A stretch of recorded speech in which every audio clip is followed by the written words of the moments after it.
Pas facile de mettre un radeau à l'eau. L'embarcation est lourde et peu maniable. Destinée au transport du bois, ces radeaux constitués de planches ont circulé pour la dernière fois sur la Meurthe en 1906.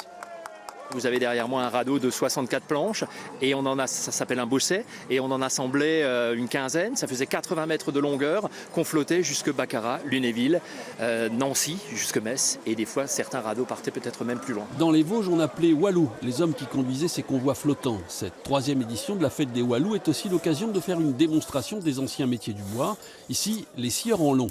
La lame verticale ne scie qu'en redescendant. La cadence pouvait, paraît-il, atteindre 50 coups à la minute. C'était pas très rapide, mais c'était des gens qui travaillaient 12 heures par jour, qui étaient payés au rendement, c'est-à-dire au nombre de planches, au nombre de poutres, au volume qu'ils exécutaient. Donc c'est un travail harassant, c'est sûr. Moins éreintant, mais aussi dangereux, le travail des charpentiers.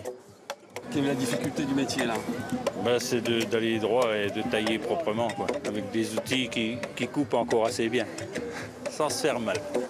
Pendant des siècles, Rahon était une escale obligatoire sur le parcours du bois. Le bois venait de la forêt qui se trouve autour de Rahon-l'Étape, mais pas que. Il était flotté en amont déjà sur une multitude d'affluents de la Meurthe, et Rahon-l'Étape servait un petit peu d'entonnoir, de réceptacle de tous ces bois. Le bois était sorti de l'eau, travaillé et renvoyé par la Meurthe vers les acheteurs.